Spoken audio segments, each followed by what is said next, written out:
The 8th book of Homer's Iliads. The argument.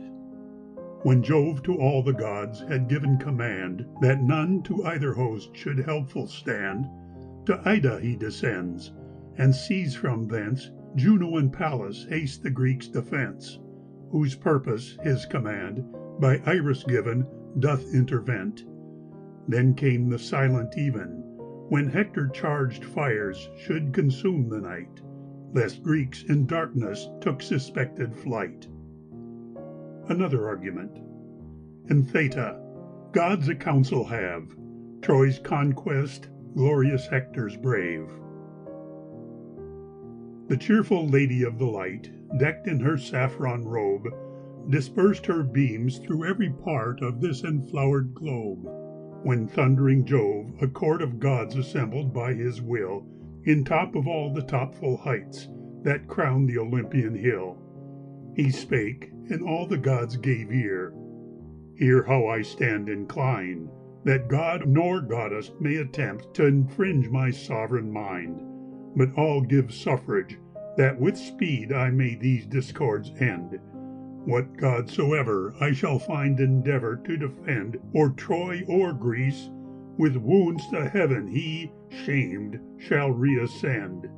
Or, taking with him his offense, I'll cast him down as deep as Tartarus, the brood of night, where Barathrum doth steep torment, in his profoundest sinks, where is the floor of brass, and gates of iron, the place for depth, as far doth hell surpass, as heaven for height exceeds the earth. Then shall he know from thence how much my power, past all the gods, hath sovereign eminence, endangereth the wiles and sea. Let down our golden chain, and at it let all deities their utmost strength constrain, to draw me to the earth from heaven. You never shall prevail, though with your most contention ye dare my state assail. But when my will shall be disposed to draw you all to me, even with the earth itself and seas, ye shall enforced be. Then will I to Olympus's top our virtuous engine bind, and by it everything shall hang, by my command inclined. So much I am supreme to gods, to men supreme as much. The gods sat silent, and admired his dreadful speech was such. At last his blue-eyed daughter spake, O great Saturnides, O Father, O heaven's highest King, well know we the excess of thy great power, compared with all. Yet the bold Greeks' estate we needs must mourn, since they must fall beneath so hard a fate. For if thy grave command enjoin, we will abstain from fight.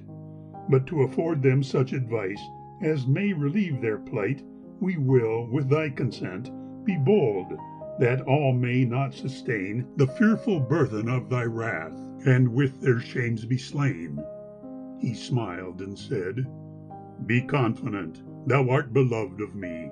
I speak not this with serious thoughts, but will be kind to thee.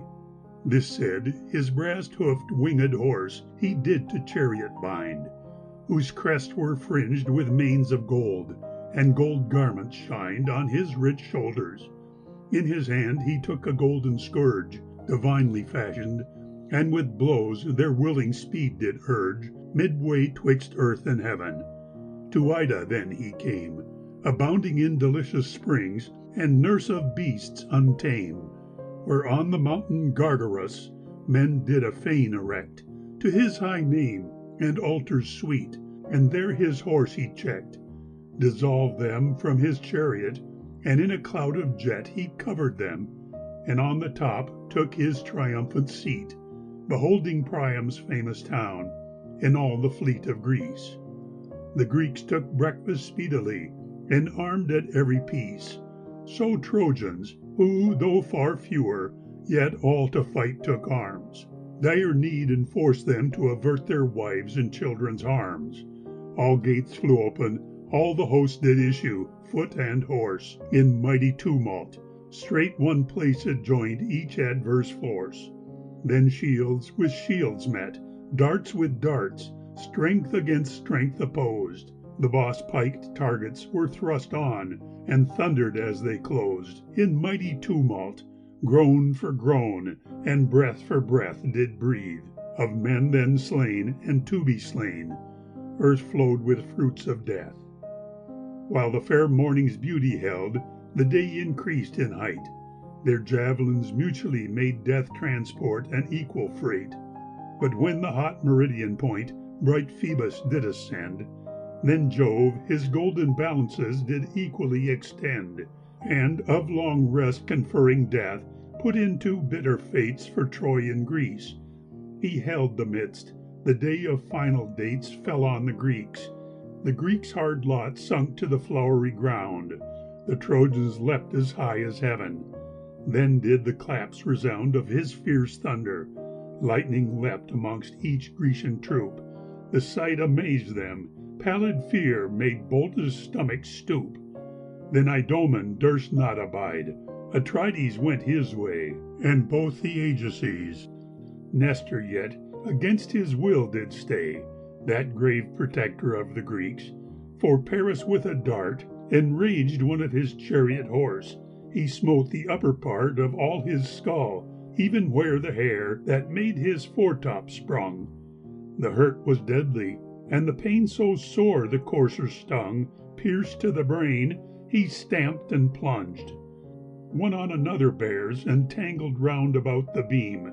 Then Nestor cut the gears with his new-drawn authentic sword. Meanwhile the fiery horse of Hector brake into the press, with their bold ruler's force. Then good old Nestor had been slain, had Diomed not espied, who to Ulysses, as he fled, importunately cried, "Thou that in counsels dost abound, O Laertiades, why fliest thou? Why thus, coward-like, shunn'st thou the honoured priests? Take heed thy back take not a dart. Stay, let us both intend to drive this cruel enemy from our dear aged friend." He spake, but wary Ithacus would find no patient ear, but fled forthright, even to the fleet. Yet though he single were, brave Diomed mixed amongst the fight, and stood before the steeds of old Neleides, whose estate thus kingly he areeds. "O father, with these youths in fight thou art unequal placed. Thy willing sinews are unknit, grave age pursues thee fast, and thy unruly horse are slow. My chariot therefore use, and try how ready Trojan horse can fly him that pursues. Pursue the flyer, and every way perform the varied fight. I force them from Anchises' son, well skilled in cause of flight. Then let my squire lead hence thy horse, mine thou shalt guard, whilst I, by thee advanced, essay the fight, that Hector's self may try if my lance dote with the defects that fail best minds in age, or finds the palsy in my hands that doth thy life engage." This noble Nestor did accept, and Diomed's two friends, Eurymedon that valour loves, and Sthenelus, ascends old Nestor's coach. Of Diomed's horse Nestor the charge sustains, and Tydeus' son took place of fight. Neleides held the reins, and scourged the horse, who swiftly ran direct in Hector's face, whom fierce Tydides bravely charged, but he turned from the chase. His javelin Enopeus smit, mighty Thebaius' son, and was great Hector's charioteer. It through his breast did run, near to his pap, he fell to earth, back flew his frighted horse. His strength and soul were both dissolved. Hector had deep remorse of his mishap, yet left he him, and for another sought. Not long his steeds did want a guide, for straight good fortune brought bold Archiptolemus, whose life did from Iphitus spring. He made him take the reins and mount, then souls were set on wing. Then high exploits were undergone, then Trojans in their walls had been enfolded like meek lambs, had Jove winked at their falls, who hurled his horrid thunder forth, and made pale lightnings fly into the earth before the horse that Nestor did apply. A dreadful flash burnt through the air, that savoured sulphur-like, which down before the chariot the dazzled horse did strike. The fair reins fell from Nestor's hand, who did in fear entreat renowned Tydides into flight to turn his fury's heat. For know'st thou not, said he, our aid is not supplied from Jove? This day he will give fame to Troy, which when it fits his love, we shall enjoy. Let no man tempt his unresisted will, though he exceed in gifts of strength, for he exceeds him still. Father, replied the king, 'tis true, but both my heart and soul are most extremely grieved to think how Hector will control my valor with his vaunts in Troy, that I was terror sick with his approach, which when he boasts, let earth devour me quick. Ah, warlike Tydeus' son, said he, what needless words are these? Though Hector should report thee faint and amorous of thy ease, the Trojans, nor the Trojans' wives, would never give him trust, whose youthful husbands thy free hand hath smothered so in dust. This said, he turned his one-hoofed horse to flight, and troop did take, when Hector and his men with shouts did greedy pursuit make, and poured on darts that made air sigh. Then Hector did exclaim, O Tydeus' son, the kings of Greece do most renown thy name, with highest place, feasts, and full cups, who now will do thee shame? Thou shalt be like a woman used, and they will say, Depart, immartial minion, since to stand Hector thou hadst no heart. Nor canst thou scale our turrets' tops, nor lead the wives to fleet of valiant men, that wife-like fears my adverse charge to meet. This two ways moved him, still to fly, or turn his horse and fight. Thrice thrust he forward to assault, and every time the fright of Jove's fell thunder drave him back, which he proposed for sign, to show the change of victory, Trojans should victors shine. Then Hector comforted his men, All my adventurous friends, be men, and of your famous strength think of the honoured ends. I know benevolent Jupiter did by his beck profess conquest and high renown to me, and to the Greeks distress. O fools, to raise such silly forts, not worth the least account, nor able to resist our force, with ease our horse may mount, quite over all their hollow dike. But when their fleet I reach, let memory to all the world a famous bonfire teach. For I will all their ships inflame, with whose in festive smoke, fear shrunk and hidden near their keels, the conquered Greek shall choke. Then cherished he his famous horse. O Xanthus now, said he, and thou, Podargus, Ethon too, and Lampus dear to me, make me some worthy recompense for so much choice of meat, given you by fair Andromache, bread of the purest wheat, and with it for your drink mixed wine, to make ye wished cheer, still serving you before myself, her husband young and dear. Pursue and use your swiftest speed, that we may take for prize the shield of old Iliades, which fame lifts to the skies, even to the handles telling it to be of massy gold. And from the shoulders let us take, of Diomed the bold, the royal cuirass Vulcan wrought, with art so exquisite. These if we make our sacred spoil, I doubt not but this night, even to their navy to enforce the Greeks' unturned flight. This Juno took in high disdain, and made Olympus shake, as she but stirred within her throne, and thus to Neptune spake. O Neptune, what a spite is this, thou god so huge in power? Afflicts it not thine honoured heart to see rude spoil devour these Greeks that have in Helicè and Ægæ offered thee so many and such wealthy gifts? Let them the victors be. If we that are the aids of Greece would beat home these of Troy, and hindered broad-eyed Jove's proud will, it would abate his joy. He, angry, told her she was rash, and he would not be one of all the rest, should strive with Jove, whose power was matched by none. Whiles they conferred thus, all the space the trench contained before, from that part of the fort that flanked the navy anchoring shore, was filled with horse and targeteers, who there for refuge came. By Mars swift Hector's power engaged, Jove gave his strength the fame, and he with spoilful fire had burned the fleet, if Juno's grace had not inspired the king himself to run from place to place, and stir up every soldier's power to some illustrious deed.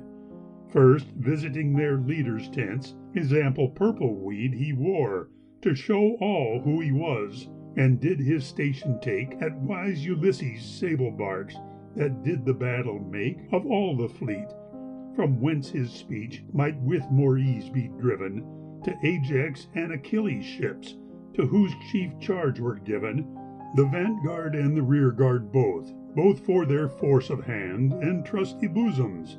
There arrived, thus urged he to withstand the insulting Trojans. Oh, what shame, ye empty-hearted lords! Is this to your admired forms?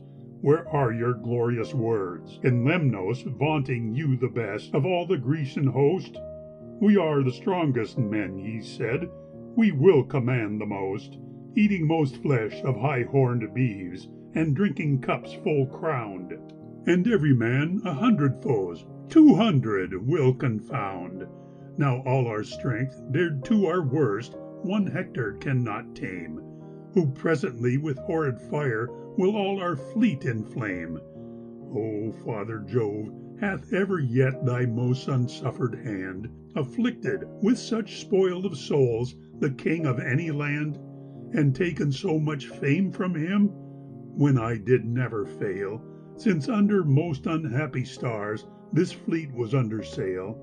Thy glorious altars, I protest, but, above all the gods, have burnt fat thighs of beeves to thee, and prayed to raise the abodes of rape-defending Ilions.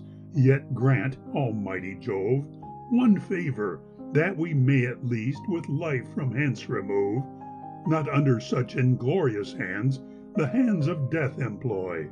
And where Troy should be stooped by Greece, let Greece fall under Troy. To this even weeping king did Jove remorseful audience give, and shook great heaven to him, for sign his men and he should live.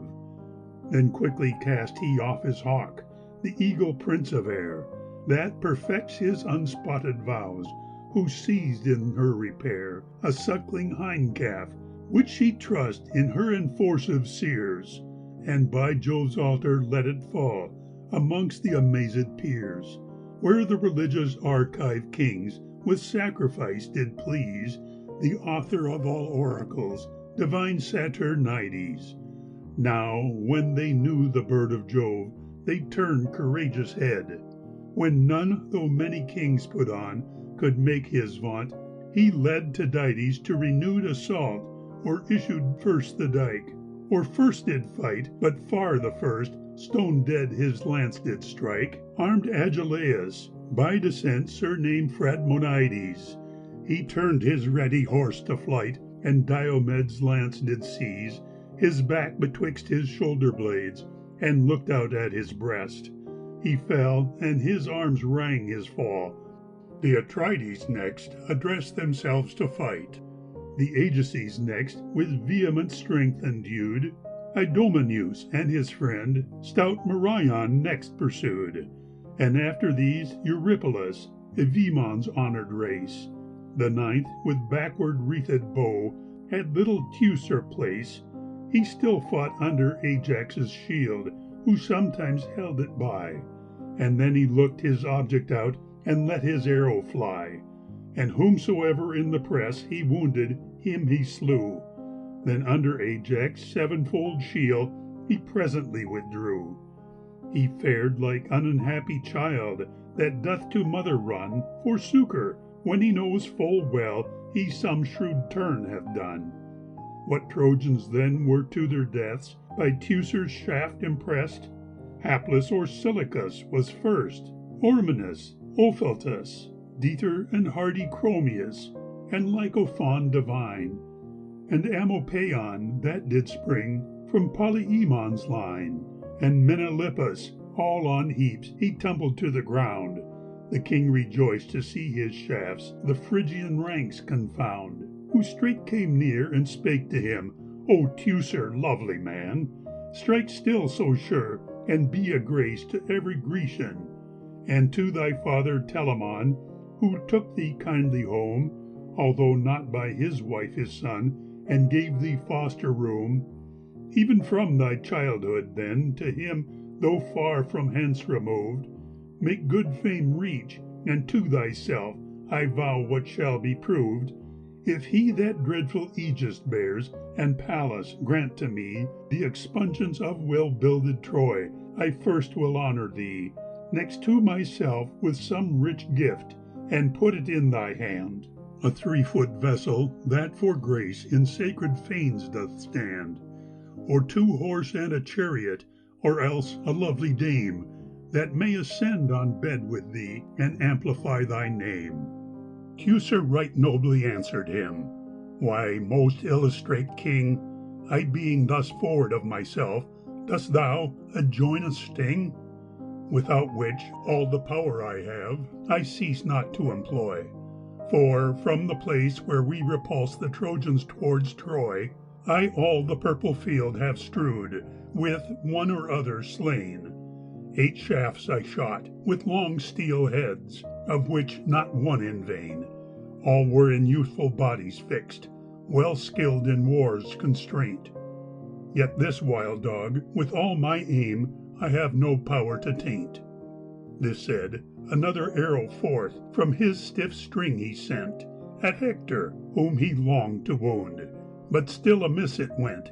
His shaft smit fair Georgithion, of Priam's princely race, who in Epina was brought forth, a famous town in Thrace, by Castianira, that for form was like celestial breed, and as a crimson poppy flowered, surcharged with his seed, and vernal humours falling thick, declines his heavy brow, so of one side his helmet's weight his fainting head did bow. Yet Teucer would another shaft at Hector's life dispose, so fain he such a mark would hit, but still beside it goes. Apollo did avert the shaft, but Hector's charioteer, bold Archeptolemus, he smit, as he was rushing near to make the fight. To earth he fell, his swift horse back did fly, and there were both his strength and soul exiled eternally.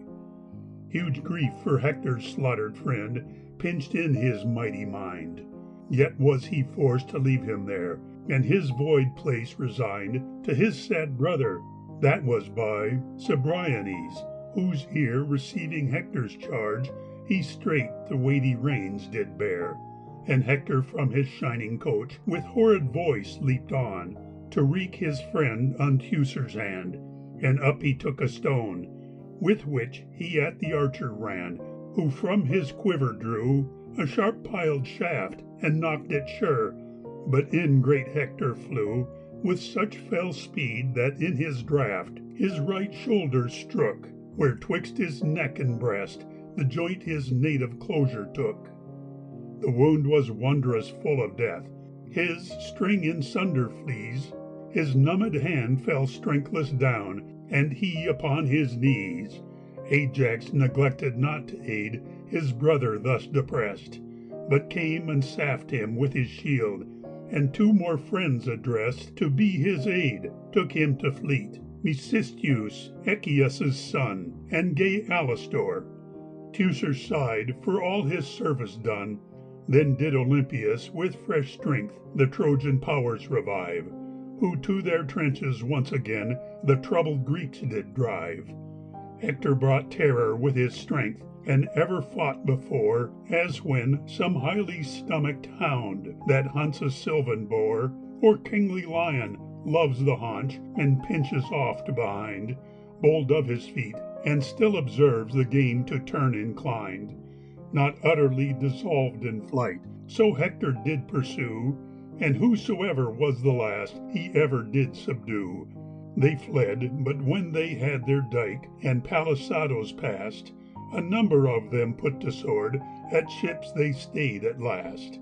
Then mutual exhortations flew, then all with hands and eyes advanced to all the gods their plagues, wrung from them open cries. Hector with his 4 rich-maned horse assaulting always rode. The eyes of Gorgon burnt in him, and war's vermilion god, the goddess that all goddesses for snowy arms outshined, thus spake to Pallas, to the Greeks with gracious ruth inclined. O Pallas, what a grief is this!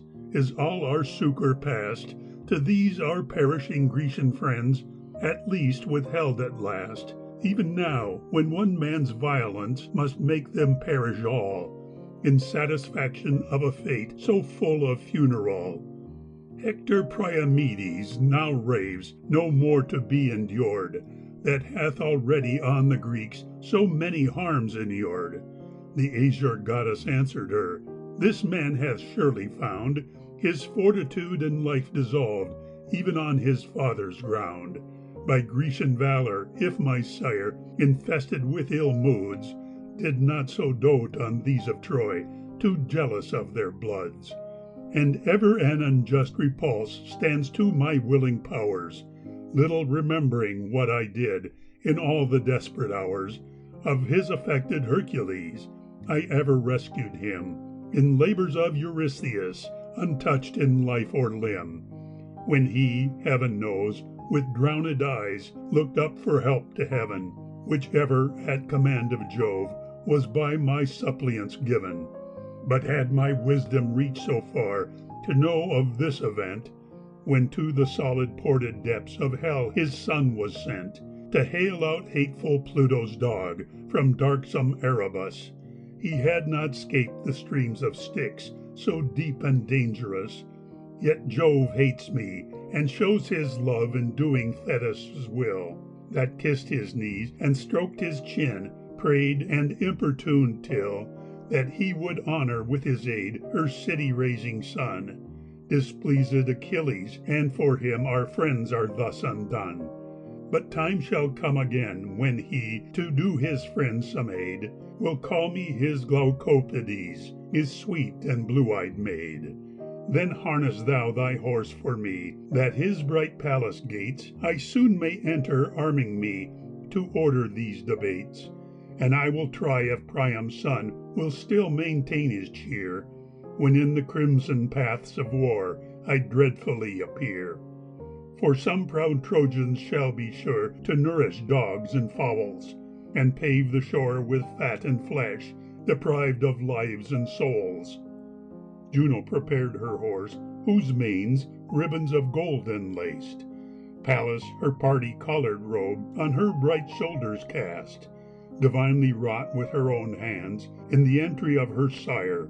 Then put she on her ample breast her under-arming tire, and on it her celestial arms. The chariot straight she takes, with her huge, heavy, violent lance, with which she slaughter makes of armies fatal to her wrath. Saturnia whipped horse, and heaven's gates, guarded by the hours, oped by their proper force, through which they flew, whom when Jove saw set near the Idalian springs, highly displeased, he Iris called, that hath the golden wings, and said, Fly, Iris, turn them back, let them not come at me. Our meetings, severally disposed, will nothing gracious be. Beneath their overthrown chariot, I'll shiver their proud steeds, hurl them down themselves, their wagon break, and for their stubborn deeds, in 10 whole years they shall not heal the wounds I will impress with horrid thunder, that my maid may know when to address arms 'gainst her father, for my wife she doth not so offend. 'Tis but her use to interrupt whatever I intend. Iris, with this, left Ida's hills, and up to Olympus flew, met near heaven's gates the goddesses, and thus their haste withdrew.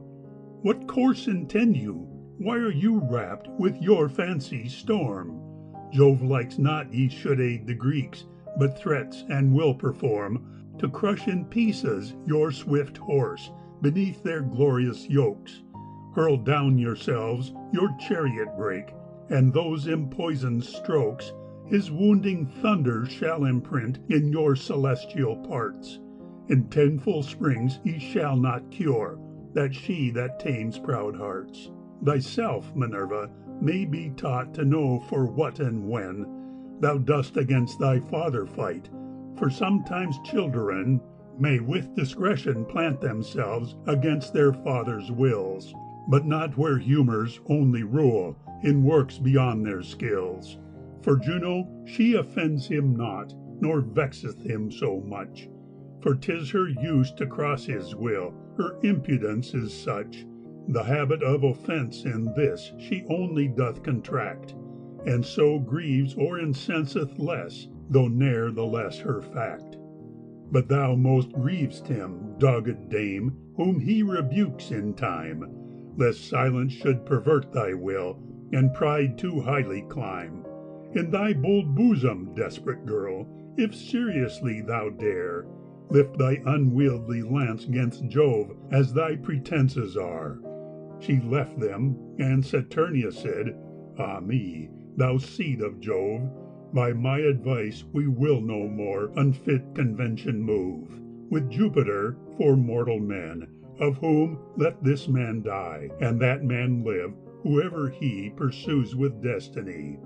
And let him plotting all events dispose of either host, as he thinks fittest for them both, and may become us most.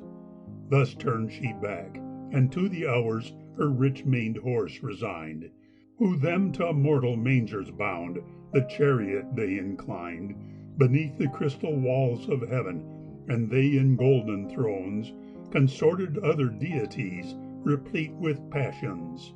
Jove in his bright-wheeled chariot, his fiery horse now beats, up to Olympus, and aspired the gods' eternal seats.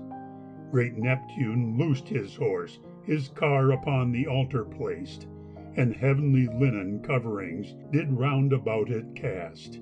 The Far-seer used his throne of gold, the vast Olympus shook, beneath his feet his wife and maid apart places took, nor any word afforded him. He knew their thoughts and said, Why do you thus torment yourselves? You need not sit dismayed with the long labours you have used in your victorious fight, destroying Trojans, 'gainst whose lives you heap such high despite. Ye should have held your glorious course, for be assured, as far as all my powers by all means urge, could have sustained the war. Not all the hosts of deities should have retired my hand from vowed inflictions on the Greeks, much less you two withstand. But you, before you saw the fight, much less the slaughter there, had all your goodly lineaments possessed with shaking fear, and never had your chariot borne their charge to heaven again, but thunder should have smit you both, had you one Trojan slain.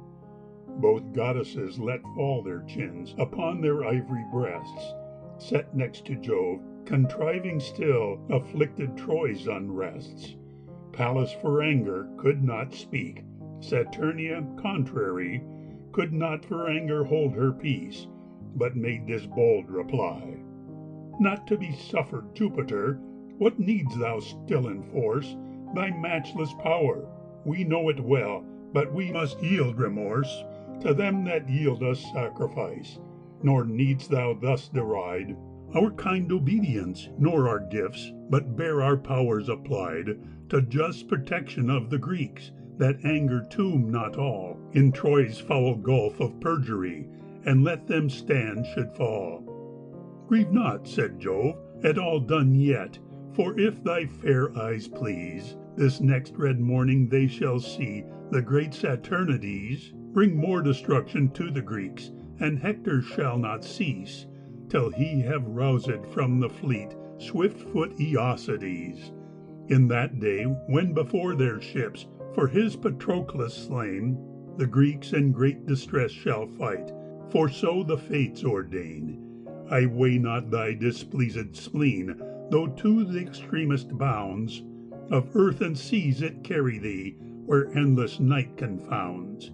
Japhet and my dejected sire, who sit so far beneath, they never see the flying sun, nor hear the winds that breathe near to profoundest Tartarus, nor thither if thou went, would I take pity of thy moods, since none more impudent.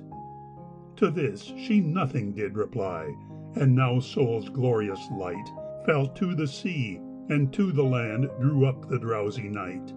The Trojans grieved at Phoebus' fall, which all the Greeks desired, and sable night so often wished to earth's firm throne aspired.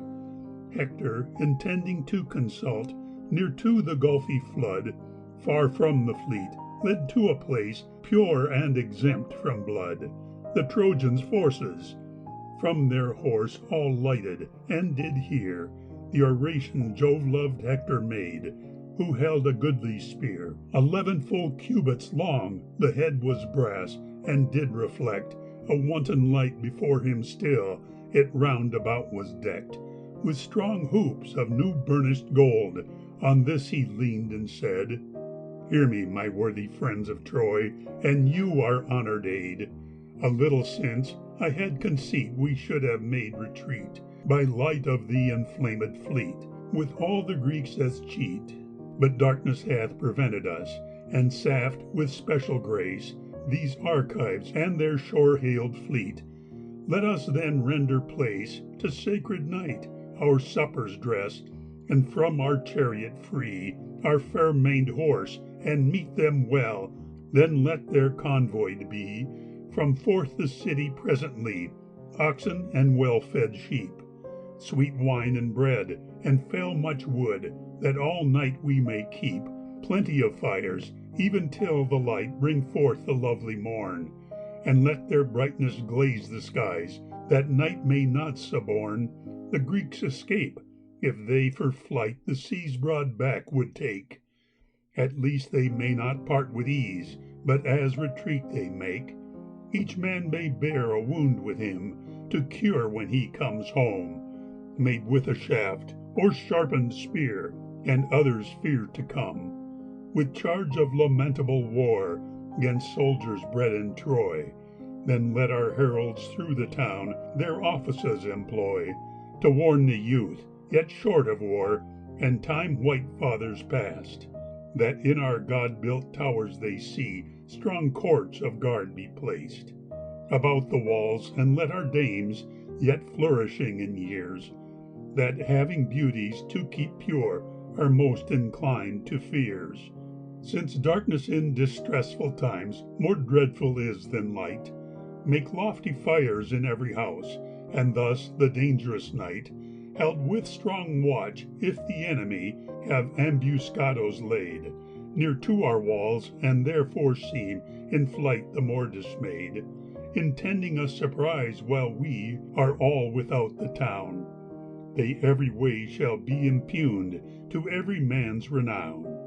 Perform all this, brave Trojan friends. What now I have to say is all expressed. The cheerful morn shall other things display. It is my glory, putting trust in Jove and other gods, that I shall now expulse these dogs, fate sent to our abodes, who bring ostents of destiny, and black their threatening fleet. But this night let us hold strong guards. Tomorrow we will meet with fierce-made war before their ships, and I'll make known to all, if strong Tydides from their ships can drive me to their wall, or I can pierce him with my sword, and force his bloody spoil. The wished morn shall show his power, if he can shun his foil. I running on him with my lance, I think, when day ascends, he shall lie wounded with the first, and by him many friends. Oh, that I were as sure to live immortal and sustain no frailties with increasing years, but evermore remain adored, like Pallas or the sun, as all doubts die in me, that heaven's next light shall be the last the Greek shall ever see. This speech all Trojans did applaud, who from their traces loosed their sweating horse, which severally with headstalls they reposed, and fastened by their chariots, when others brought from town fat sheep and oxen, instantly bread, wine, and hewed down, huge store of wood the winds transferred into the friendly sky, their supper's savour, to the which they sat delightfully, and spent all night in open field. Fires round about them shined, as when about the silver moon, when air is free from wind, and stars shine clear, to whose sweet beams high prospects and the brows of all steep hills and pinnacles thrust up themselves for shows, and even the lowly valleys joy to glitter in their sight, when the unmeasured firmament bursts to disclose her light, and all the signs in heaven are seen that glad the shepherd's heart.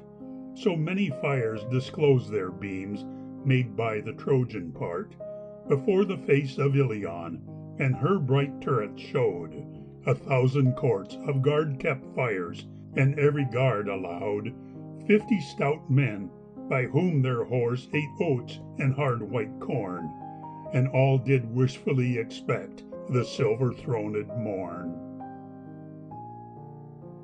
End of the 8th book.